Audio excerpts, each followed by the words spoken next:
Hali kayo't inyong tingnan, libingang walang laman, na buhay ngang tunay, Mesiyas ng tanan.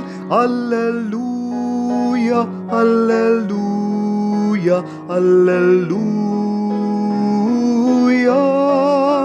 Magawitan ngayon ng Alleluia. Sa ngalan ng Ama, ng Anak at ng Espiritu Santo, Amen. sumainyo ang Panginoon. At sumaiyo rin. Mga kapatid, nasaktan ka na ba? O nasasaktan ka pa rin? O baka merong kang tukso na makapanakit sa iba? Mga kapatid, gayahin natin ang Panginoong nating muling nabuhay dahil kahit na siya ay sinaktan, walang pagnanasa sa puso niya.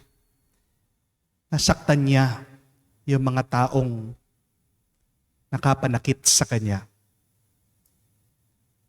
Walang galit sa puso niya sa mga taong nagpako sa kanya sa krus.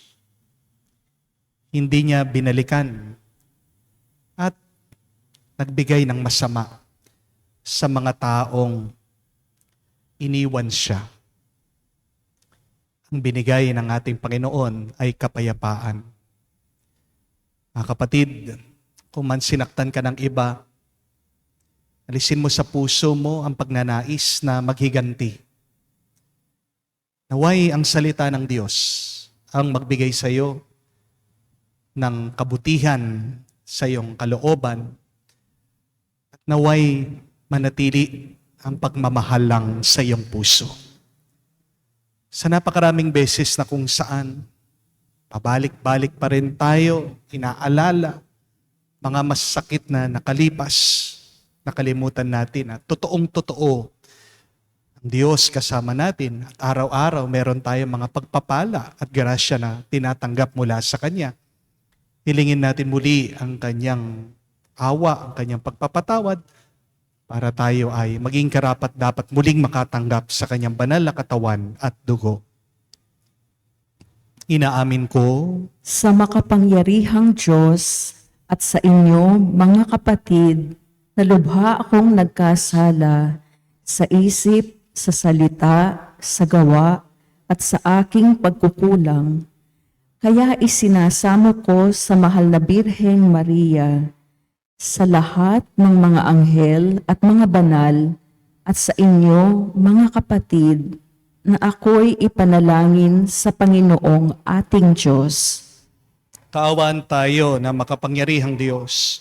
Patawarin tayo sa ating mga kasalanan, patnubayan tayo sa buhay na walang hanggan. Amen. Panginoon, kaawaan mo kami. Panginoon, kaawaan mo kami. Kristo, kaawaan mo kami. Kristo, kaawaan mo kami. Panginoon, kaawaan mo kami. Panginoon, kaawaan mo kami. Gloria in excelsis Deo.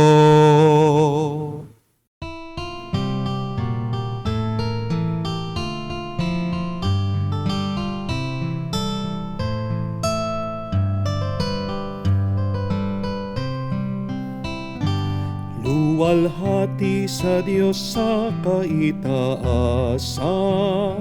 kaloob sa lupa ay kapayapaan. Pinupuri ka't ipinagdarangal, sinasamba ka dahil sa dakila mong kalwalhatian. Panginoon naming Diyos, Hari ng langit, Amang makapangyarihan, Panginoong Jesucristo, bugtong na anak ng Diyos, Kordero ng Ama. Ikaw na nag-aalis ng mga kasalanan ng sanlibutan. Tanggapin mo ang aming kahilingan, ikaw na naluluklok sa kanan ng Ama. Maawa ka sa amin, ikaw lamang ang banal, Panginoong Hesukristo, kasama ng Espiritu, sa luwalhati ng Ama. Amen, amen, amen, amen.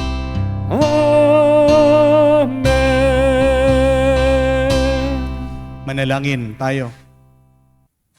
Ama naming makapangyarihan, pinagkakaisa mo ang iba't ibang mga tao para sambahin ang ngalan mo.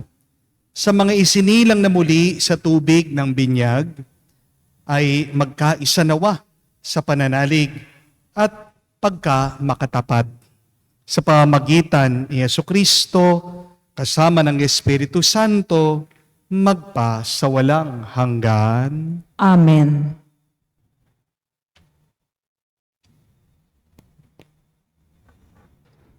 Pagbasa mula sa mga gawa ng mga apostol. Noong mga araw na iyon, samantalang nakahawak ang pinagaling ni na Pedro at Juan sa kanila sa may portiko ni Solomon, patakbong lumapit sa kanila ang mga taong takang-taka sa nangyari. Pagkakita ni Pedro sa mga tao, kanyang sinabi, "Mga Israelita, bakit kayo nagigilalas sa nangyaring ito? Bakit ninyo kami tinitingnan ng ganyan?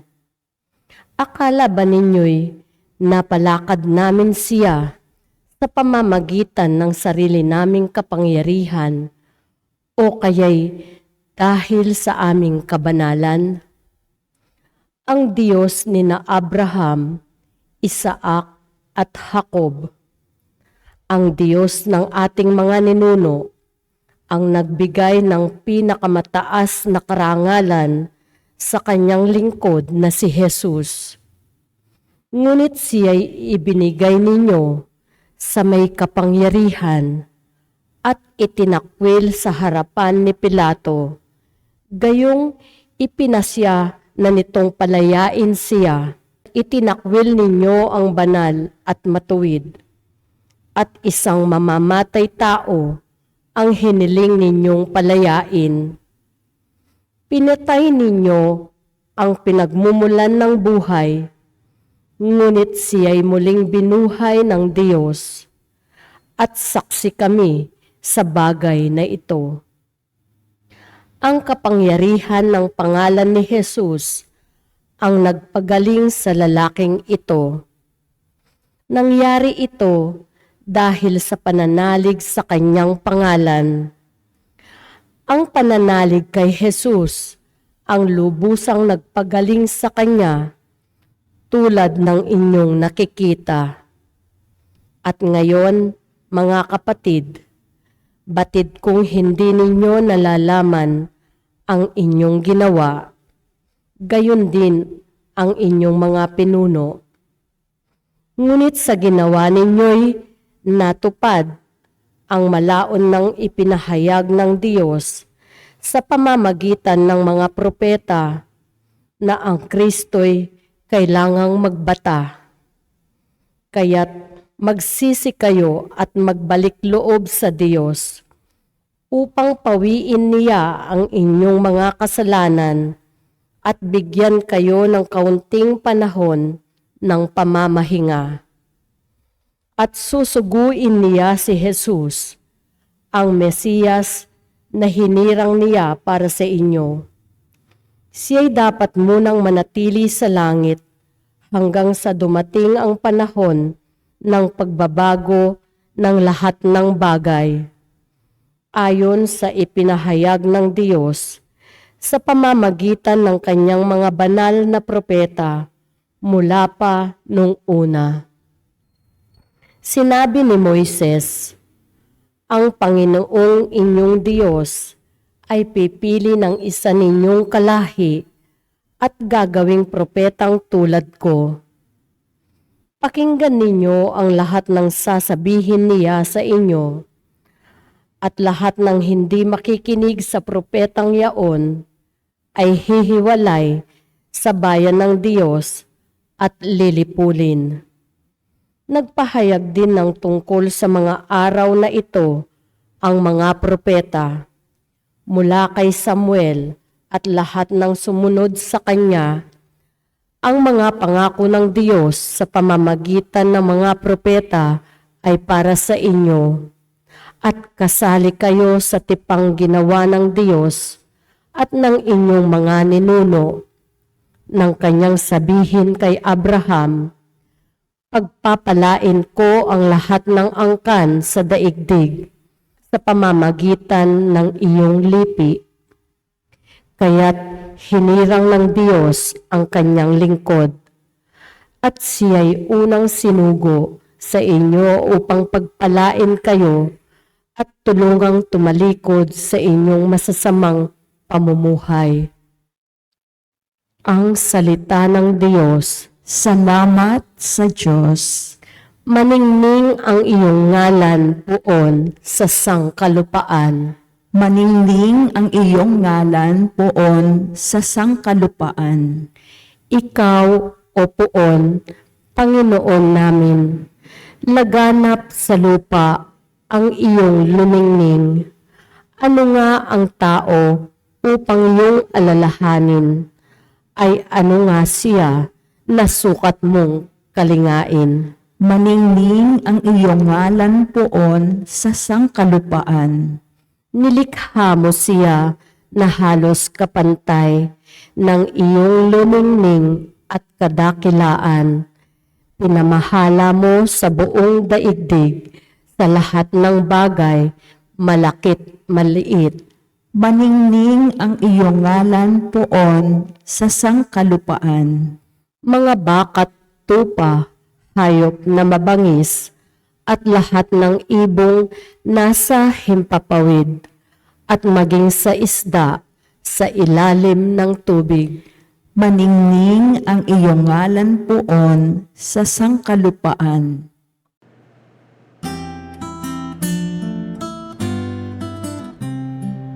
Alleluia, alleluia, alleluia, alleluia, alleluia, alleluia,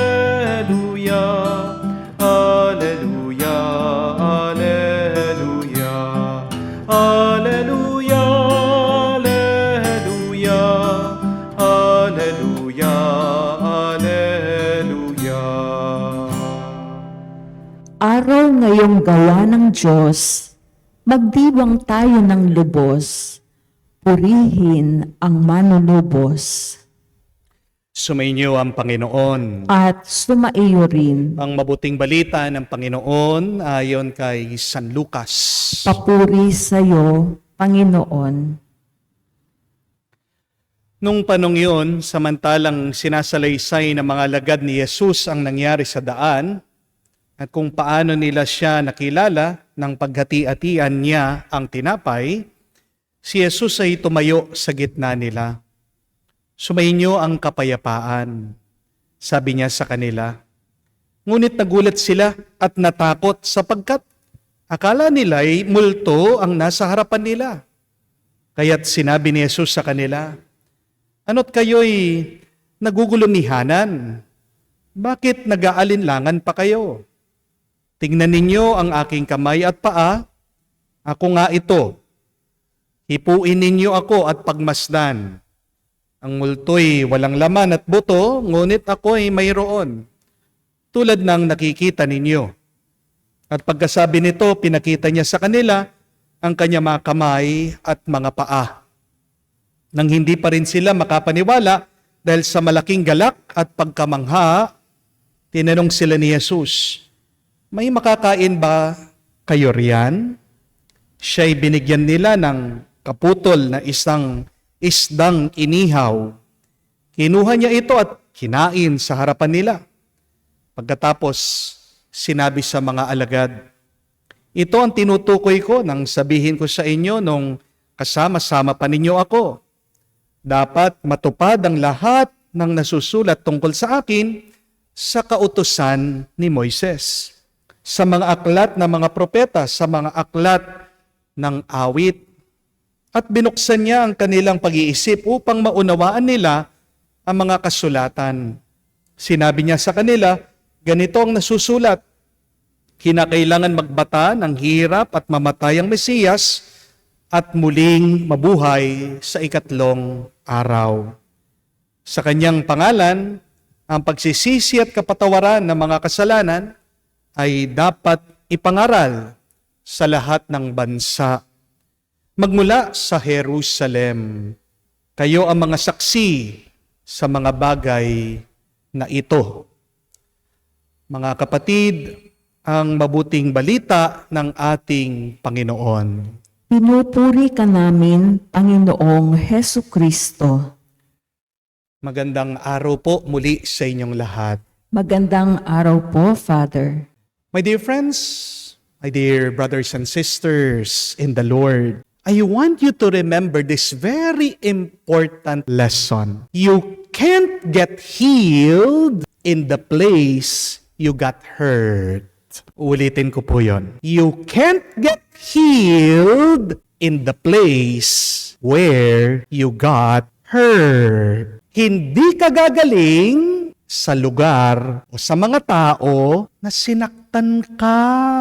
Isa po sa mga pinakamahirap na sitwasyon sa buhay ay yung nananatili ka sa mga tao o sa isang lugar na sinasaktan ka ng paulit-ulit. Di po ba? Kung hindi ka aalis sa isang lugar kung saan ka sinasaktan, inaabuso, tinatapak-tapakan, pinapahiya, binabaliwala, mananatili ka lang na mahihirapan. Amen? Kung tingnan niyo po, balikan niyo ang ating ebanghelyo, pansinin niyo to sa ugali, sa ginawa ng ating Panginoong muling nabuhay. Hindi daw siya nagpakita doon sa mga taong nakasakit sa kanya. Sa dami-dami na pwede niyang puntahan, sa dami-dami ng mga taong pwede niyang ipakita na siya'y muling nabuhay, bakit sa kanya mga alagad pa siya unang nagparamdam? Di po ba pwede naman siyang magpakita sa mga sundalo na nagpako sa kanya sa krus? Pwede naman niyang puntahan, pwede siyang magpakita sa punong pari ng templo, sa mga pariseyong ayaw sa kanya, para mapahiya sila, para patunayan niya, tingnan niyo, ayaw niyong maniwala sa akin, ito ako, muli ako nabuhay. Pero hindi, di po ba? Unang-unang nagpakita si Jesus. Kanino? Kay Maria Magdalena. Pangalawa, nagpakita din ang ating Panginoon kay San Pedro at kay San Juan. At ngayon, narinig naman natin na habang nagtitipon ang kanyang mga alagad, sa gitna nila, doon nagpakita, nagparamdam ang ating Panginoon. Bakit? Yan ang tanong. Kasi unang nagpakita ang ating Panginoon sa mga nagmamahal sa Kanya. Hindi binalikan ng Panginoon ang mga taong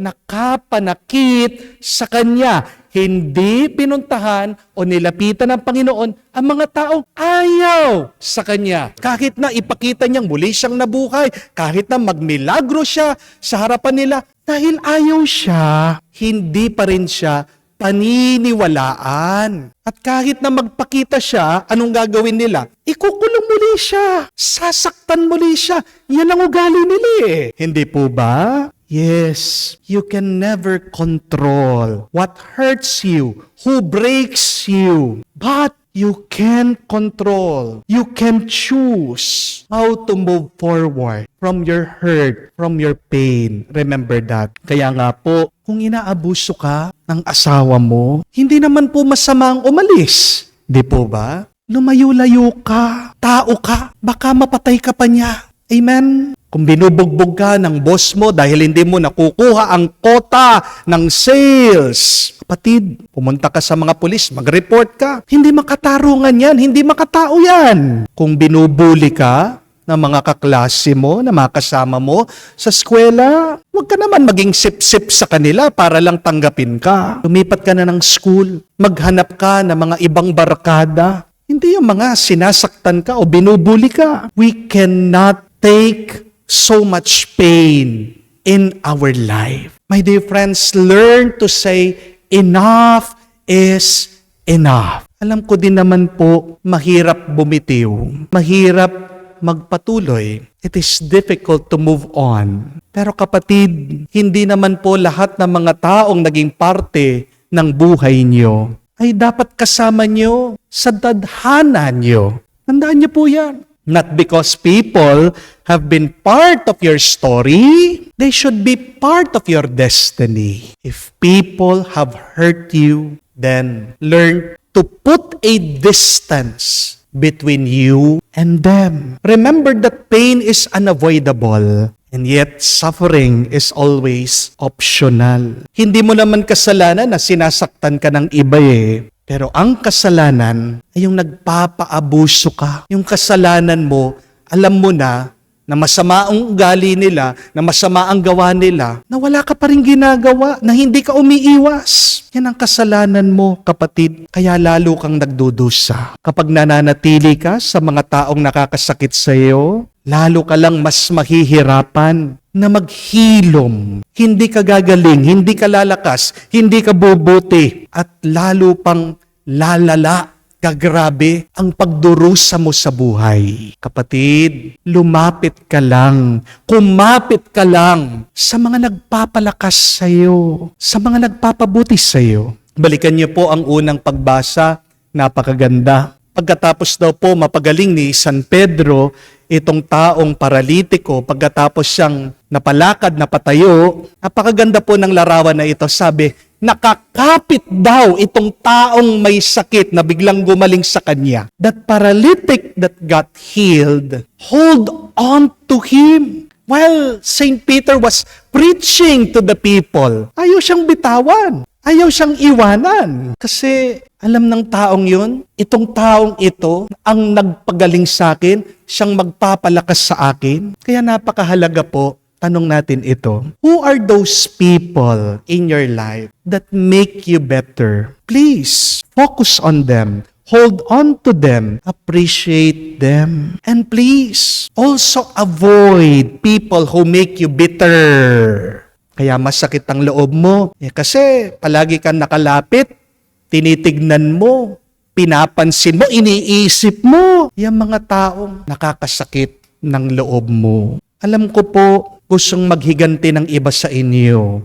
Dahil nasaktan sila. Dahil naging unfair ang ibang tao sa kanila. Pero tandaan nyo din po ito, mga kapatid, ha? Wala tayong ibang misyon dito sa buhay na ito kung hindi ang ipahayag ang mabuting balita ng Panginoon. Yan ang inutos ng muling nabuhay na Panginoon si Kristo, na kailangan natin ikalat, kailangan natin ipahayag ang mabuting balita. As our late Pope Francis told us, we should be smugglers of faith. Kailangan ipuslit natin ang mabuting balita, ang pananampalataya sa lahat ng tao sa buong dako ng mundo. But how can you be a promoter of faith when you are in pain? Hindi po ba? Hindi mo magagawa ang pinapagawa ng Diyos kung nananatili kang nasasaktan. Kaya bago ang misyon, meron tayong obligasyon. And what is our responsibility before we evangelize? It is to heal from the pain that others have caused. We must remove the hurt, the anger from our head, from our heart. Through God's help, we must heal. We must let go. At para po maging malinis, maging mabuting ating isip at puso mula po sa sakit at hirap, mga kapatid, magpatulong tayo palagi sa Diyos. Makinig tayo sa Kanyang salita. Manatili tayong nakakapit sa Kanyang mga kamay. Meron po mga nagtatanong, Father, paano po ba mag-move on? Alam ko po, pag meron tayong nararamdaman, kahit na matagal nang lumipas, napakahirap iwan, hindi po ba? But in order to move on, remember to serve. Because there is healing in serving. Pag naglilingkod ka, pag tumutulong ka, pag nagbabahagi ka sa iba, makakalimutan mo yung sakit ng iyong damdamin. Hindi mo nabibigyan ng pansin yung masakit na nakalipas. Bakit palaging nagre-replay yung nakaraan sa'yo? Kasi wala kang ginagawa eh. Pero bigay mo, bahagi mong sarili mo, kapatid. Pag nakikita ng Diyos sa tumutulong ka sa iba, di ba? Dadagdagan ka niya, tutulungan ka din niya. How to move on from our hurts? Please serve. Give yourself. Remember, there is healing in serving. Magdasal po tayo. Naway, buksan natin ang ating isip, puso sa Diyos. Linisin niya ang ating mga kalooban mula sa ating mga galit at hinanakit. Kapatid, manatili tayong naglalakbay, nakakapit kay Jesus. Siyang ating gabay. Muli siyang nabuhay. Kamukha ng Diyos, kamukha ni Jesus, gayahin natin siya. Kung man sinaktan ka ng iba, huwag mo silang babalikan. Because you will never get healed from the place and from the people who have hurt you. Only God heals you. Only God fills you with His grace. Kung nakatanggap ka ng pagmamahal galing sa Diyos, kapatid, huwag ka naman maging selfish. Magmahal ka din kamukha ng Diyos. Diyan mo lang mararanasan ang tunay na tuwa at kapayapaan. Amen. Halay po natin sa Diyos ang ating mga dasal at panalangin at ating sabihin, Panginoon, dinggin mo kami. Panginoon, dinggin mo kami. Bilang isang simbahan, naway maging tapat kami sa pagpapahayag sa ebanghelyo ng pagsisisi at pagpapatawad. Manalangin tayo sa Panginoon. Panginoon, dinggin mo kami. Sa pagkilala sa kabutihan ni Kristo, ang Panginoong muling nabuhay, maihatid nawa natin ang katarungang panlipunan para sa lahat. Manalangin tayo sa Panginoon. Panginoon, dinggin mo kami. Ang banal na kasulatan naway makapagbigay ng kalinawagan sa mga nasa kadiliman ng kasalanan at kawalan ng pag-asa. Manalangin tayo sa Panginoon. Panginoon, dinggin mo kami. Sa katahimikan po ng ating puso, banggitin din natin sa Diyos ang ating mga personal na pangangailangan. Diyos na aming Ama, nag-aalab ang aming mga puso habang nakikinig kami sa iyong bugtong na anak. Tanggapin mo ang aming mga panalangin, ang mga naglalakbay sa kanyang daan ng buhay. Hinihiling namin ito sa pamamagitan ni Kristo, aming Panginoon. Amen.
Manalangin kayo mga kapatid, para ng ating mga paghahain ay kalugdan ng Diyos amang makapangyarihan. Tanggapin nawa ng Panginoon itong paghahain sa iyong mga kamay, sa kapurihan niya at karangalan, sa ating kapakinabangan at sa buong sambayanan niyang banal. Ama naming lumikha, kalugdan mong tanggapin ang aming mga alay na ngayon inihahain para sa mga hinirang upang ang mga nilood mong mabigyan ay magkamit ng iyong tulong ngayon at magpakailanman sa pamagitan ni Jesucristo magpa sa walang hanggan. Amen. Sumainyo ang Panginoon. At sumaiyo rin, Itaas sa Diyos sa inyong mga puso at diwa. itinaas na namin sa Panginoon. Pasalamatan natin ang Panginoong ating Diyos. Marapat na siya ay pasalamatan. Ama naming makapangyarihan, tunay nga marapat ikaw ang aming pasalamatan. Ngayon pinagdiriwang ang paghahain ng Mesiyas, ang maamong tupa na tumubos sa aming lahat.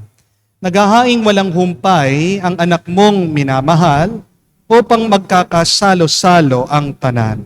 Sa piging ng iyong buhay, hindi na mamamatay ang inihahain sa krus.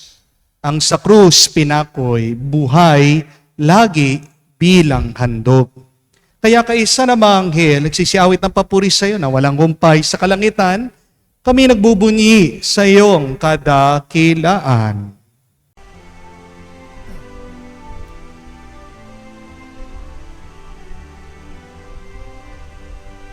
Santo, Santo, Santo, Panginoong Diyos ng mga hukbo, napupuno ang langit at lupa ng kadakilaan mo.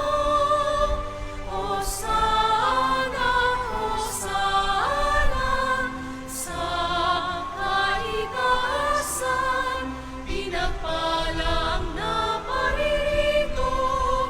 Sa ngalan ng Panginoon, Hosana, Hosana, sa kaitaasan, Hosana, Hosana, sa kaitaasan.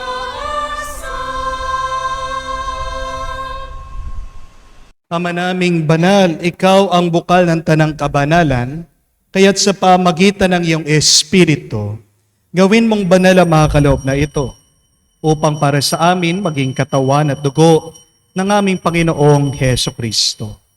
Bago niya pinagtiis ang kusang loob na maging handog, hinawakan niyang tinapay, pinasalamatan kanya, pinaghati-hati niya yon, inabot sa kanya malagad at sinabi, tanggapin ninyong lahat ito at kanin. Ito ang aking katawan na ihahandog para sa inyo.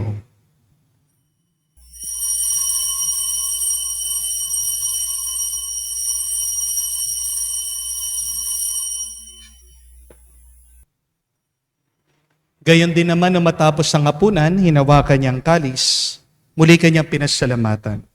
Inabot niya ang kalis sa kanya malagad at sinabi, tanggapin ninyong lahat ito at inumin. Ito ang kalis ng aking dugo, ng bago at walang hanggan tipan.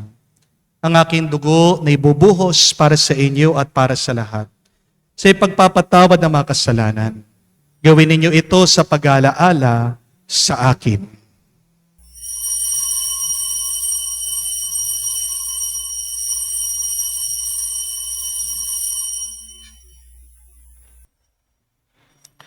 Ang misteryo ng pananampalataya. Aming ipinahayag na namatay ang iyong anak, nabuhay bilang Mesiyas at magbabalik sa wakas para mahayag sa lahat. Ama, ginagawa namin ngayon ang pag-alaala sa pagkamatay, muling pagkabuhay ng iyong anak. Kaya tinihalay namin sa iyo, tinapay ni bibigay buhay, ang kalis sa nagkakaloob ng kaligtasan. Kami nagpapasalamat dahil kami ang minarapat na tumayo sa harap mo para maglingkod sa iyo. Sinasamo namin kami magsalo-salo sa katawan at dugo ni Kristo ay mabuklod sa pagkakaisa sa pamagitan ng Espiritu Santo. Ama, lingapin mong iyong simbahan, laganap sa buong daigdig. Puspusin mo kami sa pag-ibig. kaisa ni Florentino, aming arsobispo at ng Tanang Kaparian. Alalahanin mo rin si Francesco, ang aming Santo Papa, na tinawag mo na mula sa daigdig na ito. Nung siya'y bininyagan, siya'y nakaisa ni Kristo sa pagkamatay. Ngayon siya'y pumanaw, naway siya'y makaisa ni Kristo sa pagkabuhay. Alalahanin mo rin ang aming mga kapatid na nahimlay, may pag-asang sila'y muling mabubuhay. Gayon din naman lahat ng mga pumanaw. Kawan mo't sila't patuloyin sa iyong kaliwanagan. Kawan mo at pagindapatin kaming lahat makasalo sa iyong buhay na walang wakas. Kaisa na mahal na Birhen Maria, Ina ng Diyos. Kaisa ni San Jose, ang kanyang maluwalhating esposo. Kaisa ng mga apostol, lahat ng mga banal, na namuhay dito sa daigdig, nakalugod-lugod sa iyo. Ipagdiwang nawa namin ang pagpupuri sa ikararangal mo sa pamagitan ng iyong anak, aming Panginoong Heso Kristo. Sa pamamagitan ni Kristo, kasama niya at sa Kanya, ang lahat ng parangal at papuri ay sa iyo, Diyos Ama, makapangyarihan, kasama ng Espiritu Santo, magpasawalang hanggan. Amen, amen, amen. Sa nakakagaling na utos sa turo ni Jesus sa Panginoon natin at Diyos, ipahayag natin ang lakas loob.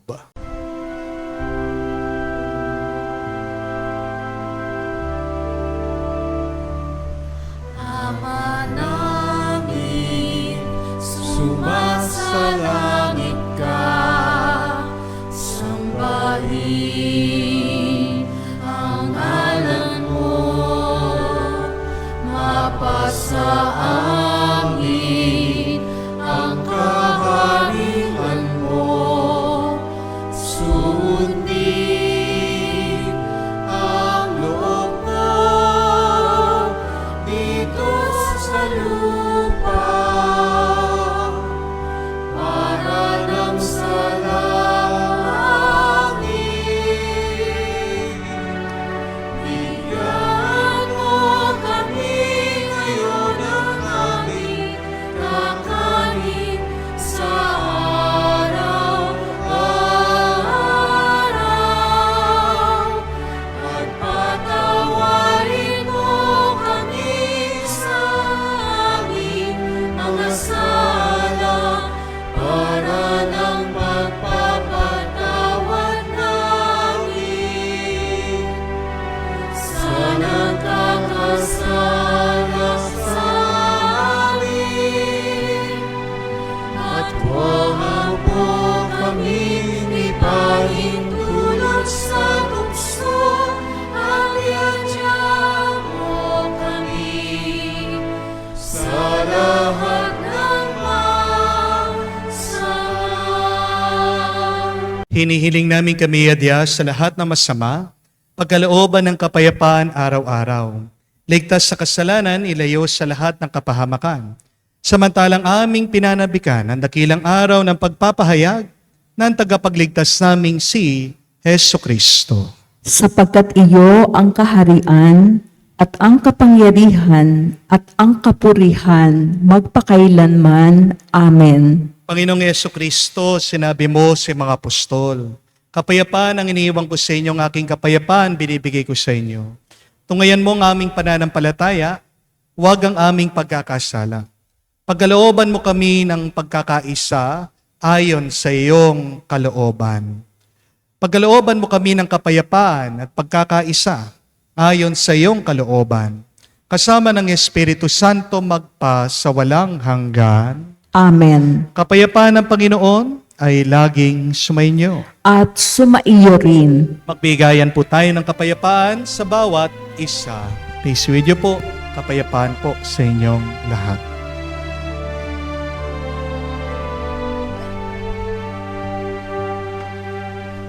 Kordero ng Diyos na nag-aalis ng mga kasalanan,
mga kapatid, naririto ang ating Panginoong Yesukristo, ang Kordero ng Diyos.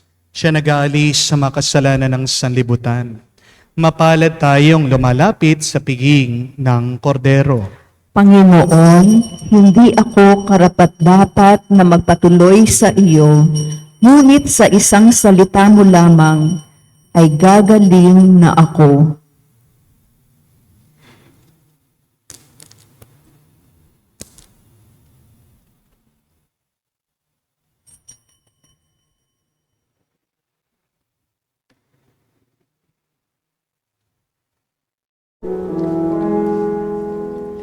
Make me a servant, humble and meek.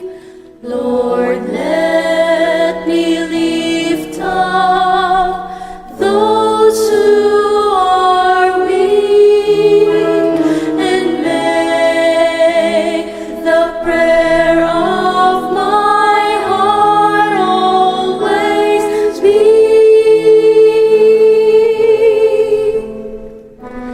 Make me a servant, make me a servant, make me a servant today.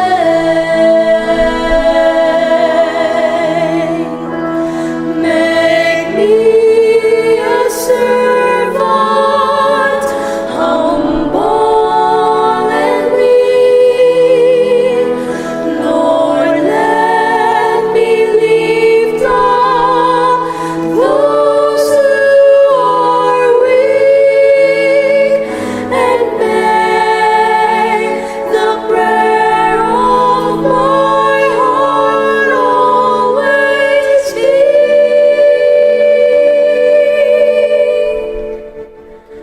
Make me a servant, make me a servant, make me a servant today.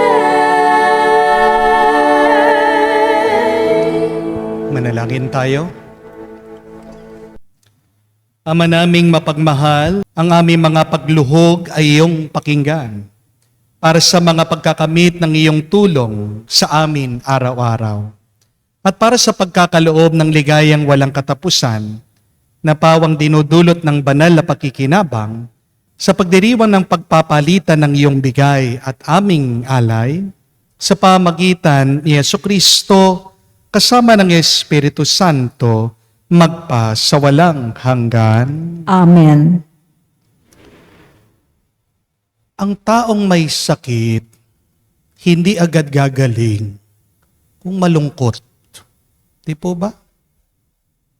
Kahit na painumin mo yan ng maraming gamot, kahit na dalin mo yan sa pinakamagandang hospital, kahit na ibigay mo ang pinakamagaling na doktor, pinakamatalinong physician, pag miserable ang tao, pag malungkot ang tao, lalong lalala ang kalagayan niya. Di po ba?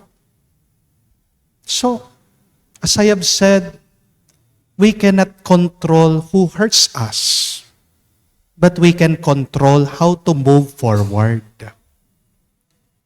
Kaya kung merong nakasakit sa iyo, habang ikaw ay lumayo physically, layo mo naman ang sarili mo mentally and emotionally.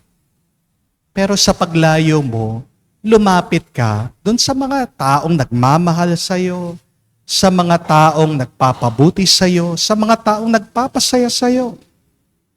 At walang ibang makakapagpasaya sa atin, makakapagbigay ng kapayapaan kung hindi ang ating Panginoon na muling nabuhay.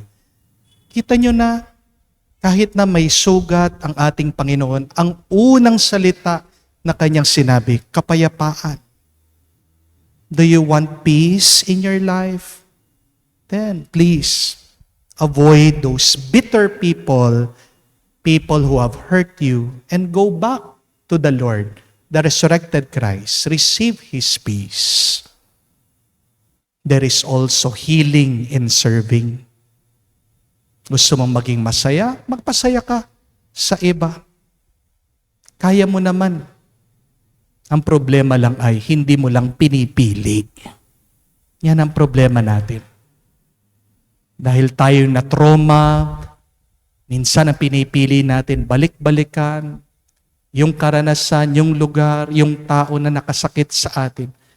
Do not become a victim of other people. Do not become a slave of your past. Ikaw ay nilaya na, niligtas ng Diyos. Kasalanan mo na lang kung ikaw ay nagpapatali pa rin sa nakalipas. So, serve, be healed, spread the gospel. Kaya nga po, para sa ating assignment, gamitin niyo po ang social media niyo, mag-post naman kayo ng isang inspirational Bible verse. Ano yung pinakapaborito niyong salita galing sa Diyos, galing kay Jesus, nagbibigay ng kapayapaan sa inyo? Hindi niyo alam, pag pinost niyo yan, merong ibang nakabasa.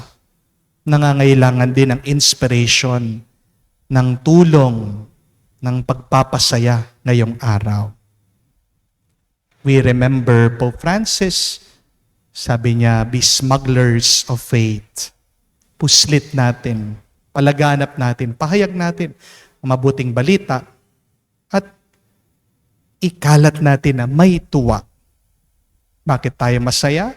Dahil meron tayong Diyos na nagligtas at nagpapasaya sa atin araw-araw. Sumainyo ang Panginoon. At sumaiyo rin. At kayo'y basbasan ng Diyos makapangyarihan sa lahat sa ngalan ng Ama, ng Anak, ng Espiritu Santo. Amen. Ang ating misa'y natapos na, humayo kayo sa kapayapaan ni Kristo. Salamat sa Diyos. Alleluia, alleluia.